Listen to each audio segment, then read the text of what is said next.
Welcome to another day on Cornwall Pocket Farm. It is yuck. First we do the weather forecast. It's raining again. It's been wet and windy and raining and it's really grim out there. So I haven't done a video for a while, but then I had a question on my channel and somebody was wondering how I plan my kitchen garden planting. And I thought that'd be a nice indoor job because it's not nice. It's wet and windy and damp. Anyway, so that is spring for you. We've had the occasional nice sunny hot day, and then obviously interspersed we get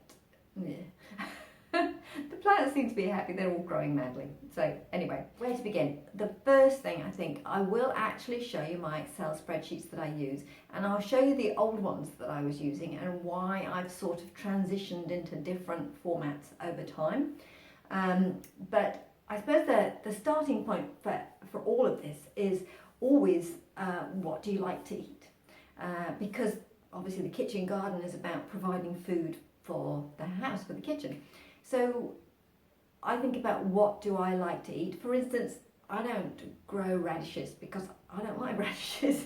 I did try them once because I was persuaded by YouTube videos that are a quick crop and you put them in between, and we grew some and no, I didn't like them. And the other thing is also about how do we eat it. So what we do is the kitchen garden is right outside the kitchen, as you've seen. So we don't do sort of big harvests and bring them into the house. Essentially what happens is every night we pop into the garden and harvest what we want to eat, give it a quick rinse, bring it in the kitchen, cook it and eat it. That's how it works. And a lot of what we eat is sort of more one potty meal type things. So we would have pastas and rice dishes and those sorts of things, because now we're vegetarian. It's not like we have meat and two veg or anything traditional like that. We tend to have things that are more a melange. For instance, this evening we're going to have a risotto, and it's going to have in it some broad beans and some probably some chard, some kale, some asparagus. We've got some asparagus coming up. So essentially we wander around the garden, find the things that will go in it and put it in. So that's the first thing. When I started doing the garden, I would plant up like a whole row of cabbages, and then what would happen is we'd have an awful lot of cabbage all at one time, and we'd just have weeks of cabbage, and everybody would be like, oh, what, too much cabbage, and we can't think of anything to eat it with really. And also once all that cabbage is harvested, you've then got an empty bed. So you'll see essentially how I work with that now, so that we always have something in the garden to eat, and I generally don't have whole empty beds. The other thing to think about obviously is the plant needs. So if you've got a plant that really wants a very hot sunny position, then for me I put those in my front two beds. That would be France and Italy, because they're my sunny beds. The ones at the back, Germany and England, those are not great beds for things that like a lot of sun, like tomatoes and pumpkins. So it's really easy for me to know that my main tomato and pumpkin beds are going to be, say, at the front. The other thing is that if I've got a climbing plant, that's easy, because a climbing plant generally needs to go on Crystal Palace, because that structure is to support climbing plants. So if I don't put it on Crystal Palace, then I have to sort of create a structure for those climbing things. So generally that will indicate where it needs to go as well, whether it needs to go against Crystal Palace, or if I need to create a structure, it really needs to go in the middle of my large central beds. And the other thing I keep in mind now is height. So if I've got a really tall plant like a tomato or something, that would go at the back of the bed. When I say the back of the bed, sun's over here, the back of the bed's here, so obviously we want the tall ones so that the sun can reach those, but then it's not shading out smaller plants here, that if it was the other way around, sun coming down here, all of these plants would be shaded. So tall plants at the back. The other thing for me is I tend to, in most seasons, have a priority vegetable, or a couple of priority vegetables. So in the summer, for instance, my priority vegetables are tomatoes, because We like them a lot, and you can do lots with them, and they bottle, and I can make relish, and we make pasta sauce, and all these lovely things that keep and they freeze, and then we eat them all through the winter as well. So tomatoes are a good one. The other one would be beans, because you get a lot of crop from quite a small area of plant, and of course also climbing beans go up, so you're using that vertical space as well. They freeze really well, and they will last us all year round pretty much. So beans are a good one, and pumpkins. Pumpkins are so easy here. Basically, we put them in, they grow away, do their own thing, and then of course when you harvest them, you just need to harden them off in the sun a little bit, and then they just store in their own little wrapping, so there's nothing else to do, and then they're good all year. So we're still using pumpkins from last summer. So their priority. Courgettes, of course, will be another one, because they're incredibly prolific, and they just keep going and pumping away. So they're great. So once I've got my hero veg, if you like, I sort of work out where they're going to go, and then I work out what I'm going to put around them, basically. So yeah, the priority veg, and also how much you want of something. So when we first started, we were drowned in cucumbers, because I planted way too many cucumbers, and you start to get a feel for how many cucumber plants, or how many plants of something that you eat. So the first year, I think we had about 8 cucumber plants. That was way too much. And even last year I did 3 cucumber plants, and that was too many. So this year I'm doing 2 cucumber plants. So work out how much of something you want. The other thing is I've planted a little bit of beetroot, because we don't eat a lot of beetroot. I like beetroot. We just use it in curries probably more. So we grate it up and put it in things, and that's fine. But I don't really like large lumps of beetroot, so we don't grow a lot of that. But other things we do grow a lot more of. So what do you like? How much? What are the needs of the plant? All of those things are really what I keep in mind when I'm planning out the garden. So those are sort of the main ideas. The other thing that I do now is I sort of plant in guilds. I'm sort of guild inspired, if you like. So rather than having the old way, which I had like a bed which was just full of one sort of crop, the problem with that is when you clear it or you finish it, you've got big gaps, and then you've got to wait to put the other crop in, and that's all at the same growing time, so that again grows, and then you take it all out. Now what I do is I plant in guilds, so each of my beds has a whole range of different vegetables in that bed, and then those vegetables will often be repeated somewhere else in a different bed, so that if I want to clear out a bed, I've still got that vegetable somewhere else in the garden, so I can plant something else up there, use the other plant, and then this will grow up, and so it's all interchangeable. So I try and have things that we eat a lot, things that we eat often, I try and have it in multiple different places. It doesn't look as neat. I mean, it's not as pretty to the eye, I don't think, because there's something lovely about beautiful rows of vegetables all straight and what have you. But it works better. And if the goal is to feed yourself, which is our goal, then obviously it seems to work better if we have beds that have lots of different things in them. The other thing is that's better for the soil as well, because the more diversity of plants you have in the bed, then it's better for the soil life, the biome, the soil life underneath. It's healthier and happier for them to have lots of different sorts of vegetables. And also having vegetable cover, having plant cover and growth all the time is also better for the soil life. One of the things we found when we started was that we'd take a whole crop out, and then it would be a little while till I put some seedlings in, and then they were very tiny, and then the ground would really dry up, or it wouldn't be it wasn't very happy ground while those plants were getting established. So now what I do is I tend to put little plants in between things, and then when the bigger ones finish, they come out, or well, they just get cut off actually, because it's a no dig, so I don't pull anything out. I just cut off at the ground, leave all the roots in to basically break down and create compost in situ. And then the things that were in between the little ones, they can then grow up, and they've got shelter from the more mature plants. So it's not as neat and it's not as simple as it was, but it's a lot more productive and everything seems to be a lot happier. It also means if I have a few seedlings left over, I can bung one over there and one over there and one over there, and it's fine. I just mix and match and have a whole range of different things in each of the beds. Anyway, what I'm going to show you is essentially the way I started my Excel spreadsheets when I was planning the garden, and then, well, first off, the first way I did it was the old-fashioned way, in a book. So I have this little book, and I just write down what I was doing, but what I found what I was doing was I was recording what had happened, what I was doing, so it wasn't great for planning out what I was going to do, and also I wasn't very good at sitting down and writing in a book, because it's just not, I had to do it on purpose. Whereas I'm often on the computer in the evening watching a YouTube video or what have you. So it was easier then just to do it on the computer. So I'm going to show you my first Excel spreadsheets which were worked at the time, but were for various reasons weren't ideal.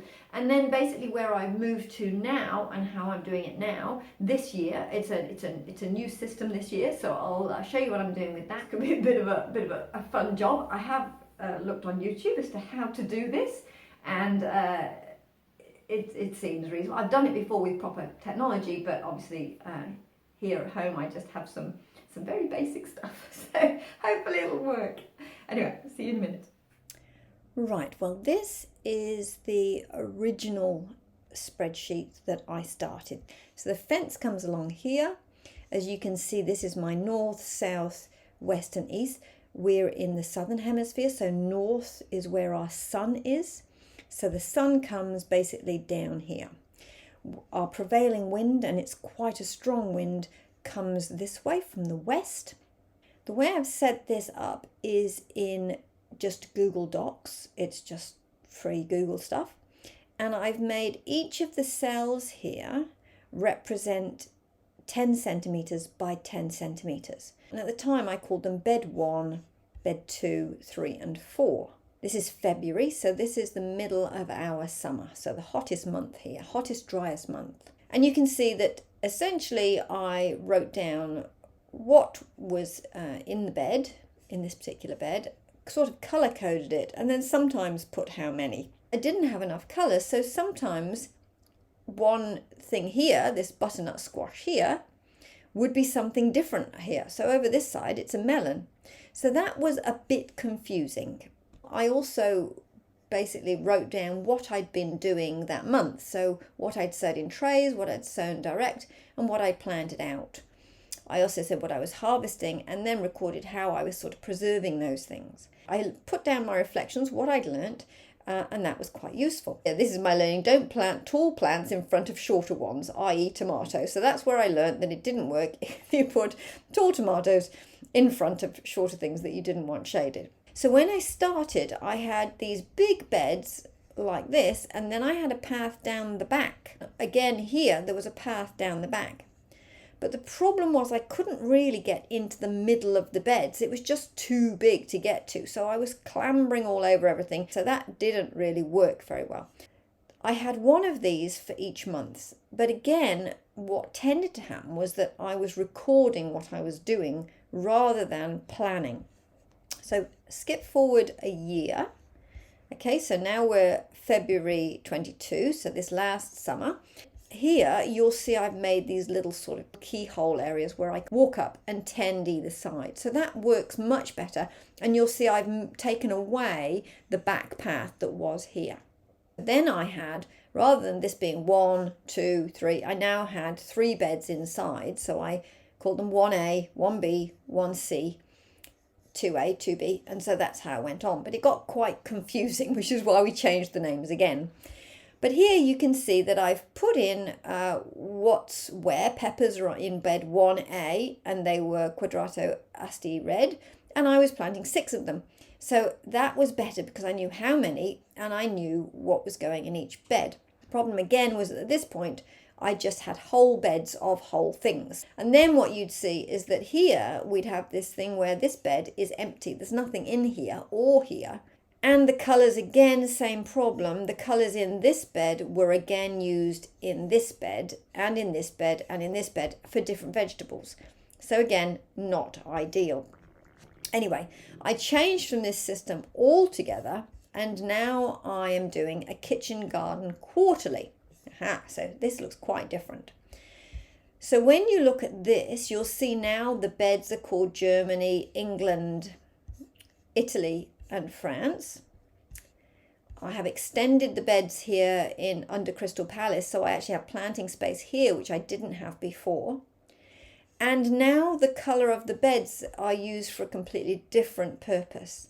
What I've done now is I've gone to little abbreviations to say what the vegetables are, which is good because it means that essentially there is no duplication. M here is always going to be, it's a melon, and it's always a melon. There is no other M around here being a melon as well. I have the code now for the vegetable, and I have the crop and also the variety and then how many of them. And I've written down what bed they're going in.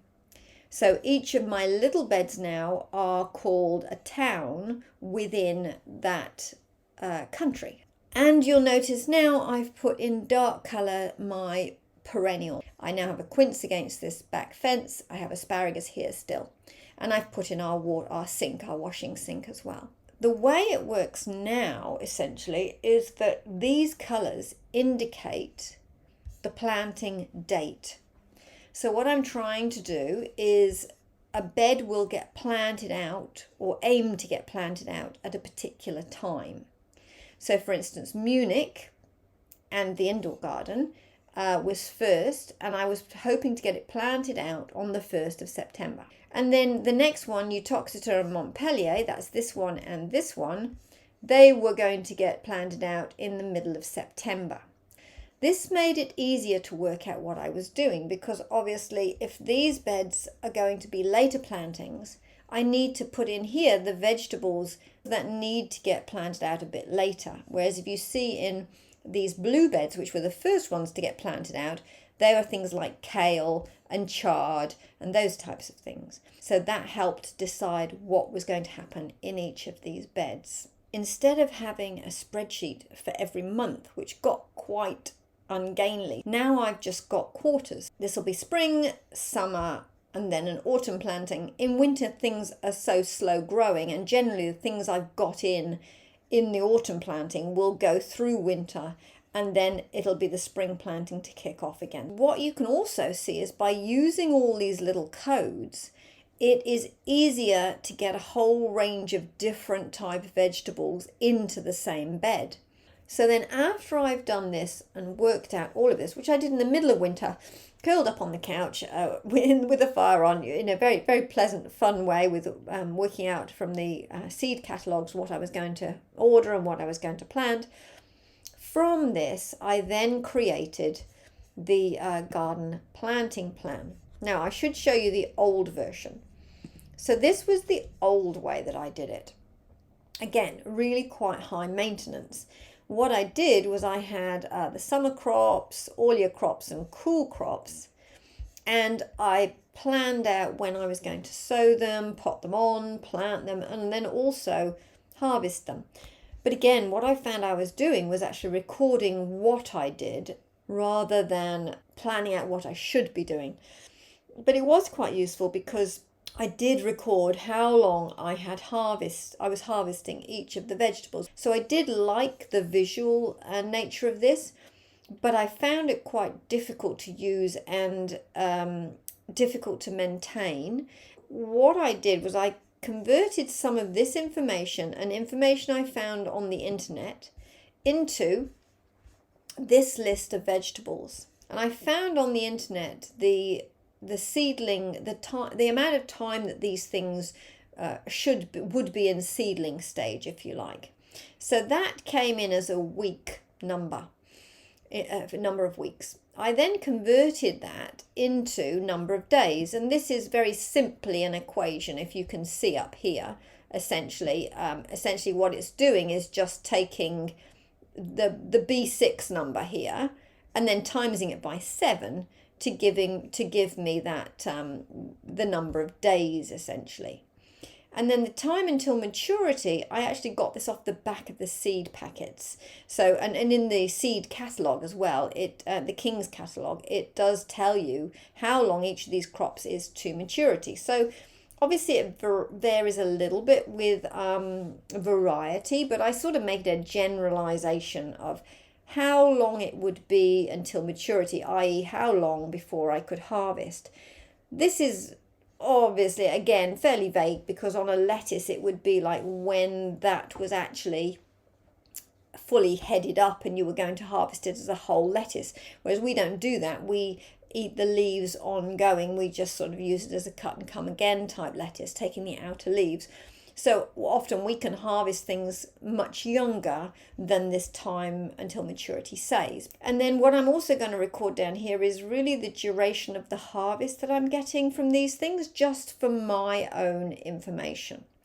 So this table here is essentially the core information which I now use in this new way of doing it. So over here I have my crop, the variety I'm sowing, and the number of plants. This information and the bed that I'm planning to grow it in, this information comes off the Kitchen Garden Quarterly, this one here. So essentially I take this information, copy and paste it into the planting plan here. And from this information, I then work out when I need to sow it. So I know that I want to plant the Munich bed out on the 1st of September. So if I go back to here and I look for a Munich bed, I'm not going to find one. Oh, here we go, one right at the top. A Munich bed here. I know that I want to plant this Munich bed on the 1st of September here. I can then work out when to sow it using this equation, which is a fabulous equation, which my daughter number 2 set up for me, which is absolutely brilliant. But I'll try and explain what it's actually doing. It's a VLOOKUP equation. So if you look on YouTube for VLOOKUP, it'll tell you all about how it works. But essentially, it's saying that take the date that I want to plant it, which is H here, H2, because 2 is this line here, and Munich, this is what we're talking about, the Munich bed. So it's taking H2, which is I want to plant it the 1st of September, and then it's saying VLOOKUP in that spreadsheet that I just showed you, which is my core information, the plant info down here. You see the plant info spreadsheet, which had all those dates and seedling times and all of that. So it says go onto this spreadsheet and essentially look out for the word onion and find out the details, how long it needs to be in seedling stage. This false thing, that's just part of the equation. I think it says something like you're looking for exactly that word or something like that. Anyway, and this is to look in which field you're looking in, and number 3 is telling you that you need to be looking in the 3rd column.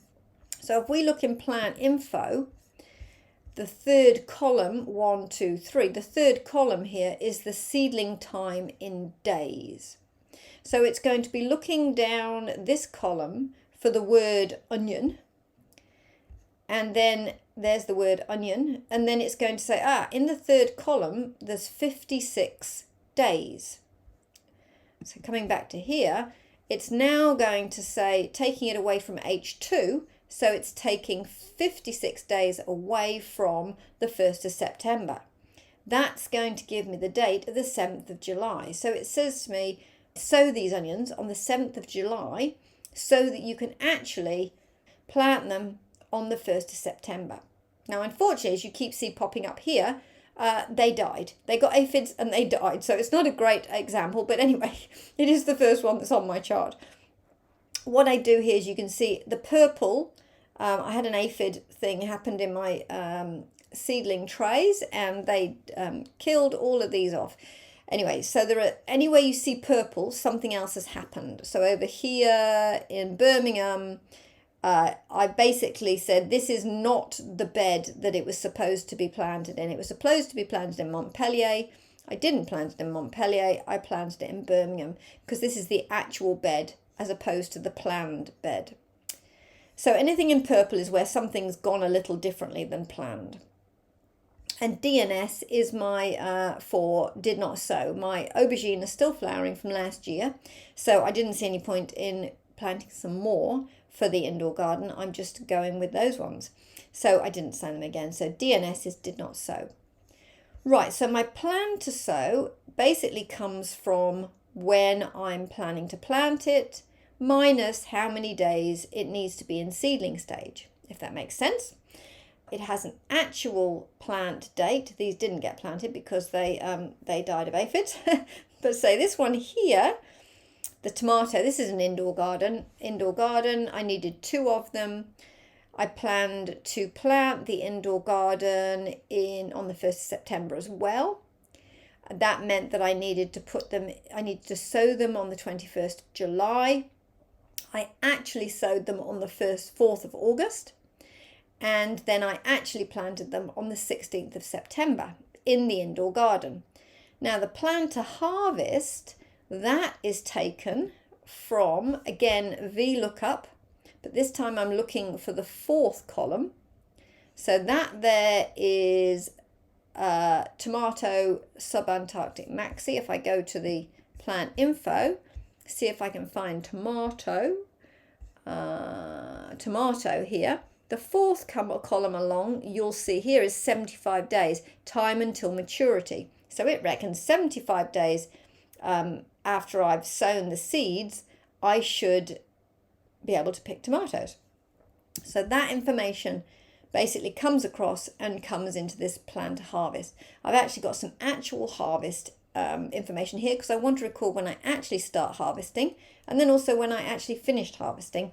And I've got notes here, and this is an advantage of this system in that I can actually make notes against each vegetable and each vegetable variety, which I found difficult in the old system, this one down here. I sort of made notes over here, but there was no variety. They were just generally cucumbers, generally, and I had various types of cucumbers, but so I would write a note, but it wasn't very useful. The other thing that I've done with this is you can see I have filters all the way across the top, which is really useful. What it means is that if I want to, for instance, look at my beds, I just go sort A to Z. Now my beds are all together. So I can see Berlin, all the things that are going to be sown, the crops in Berlin, the variety, the number of those plants, when I need to sow them, because of course here I'm planting that bed on the 15th of November. But to sow all those different vegetables, they're all going to be sown at different times. So I sow them at these times and then hopefully I can plant them all out in the 15th of November. The actual bed, this is essentially set to just mimic that. It just says whatever's in D2, this bit here, put it over here. So that's always set in there, but if I do something different, then I can overwrite it with what is actually, where it actually is.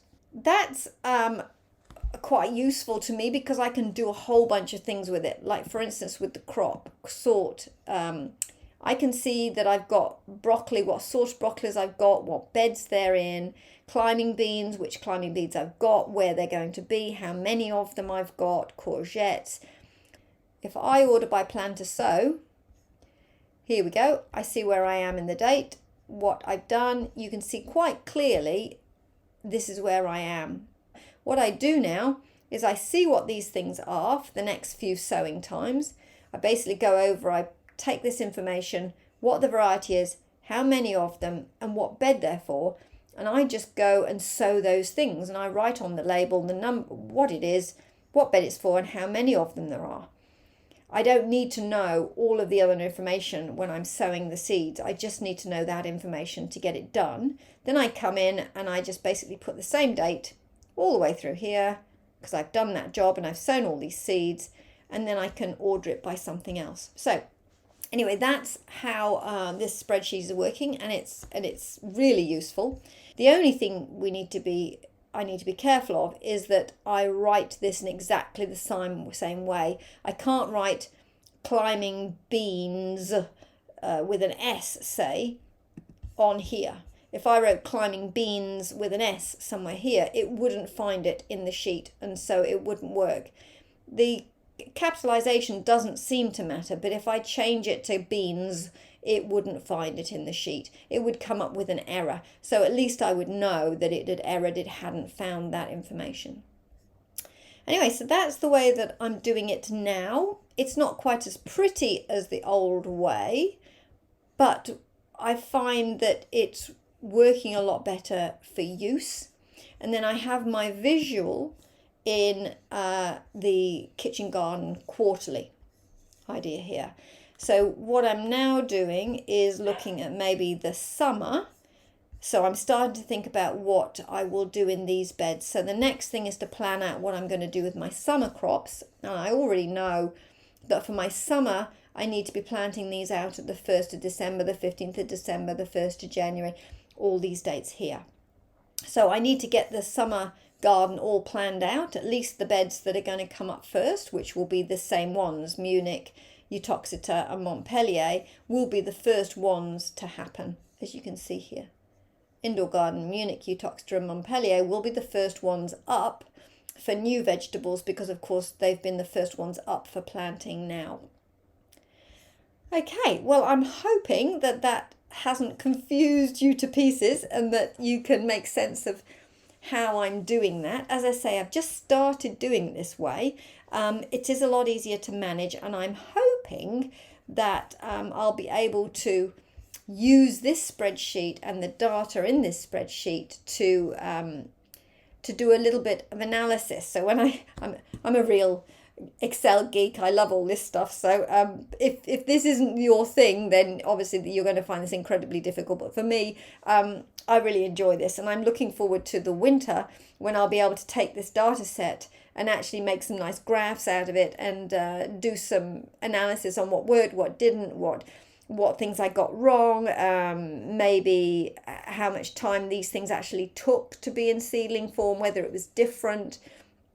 Yeah, so quite interesting, and I think that'll be a lot of fun in the winter when we get to there. But anyway, in the meantime, I've got a lot of sowing to do, so I need to get on with it. I think my next things, I'm not doing the peas. I decided not to do those. Cucumbers desperately need to go in. Look, see, 17th of September they should have actually planned to sow. So yeah, I'm running a couple of weeks behind, but I figure if everything is a couple of weeks behind, then it's not going to make that much difference.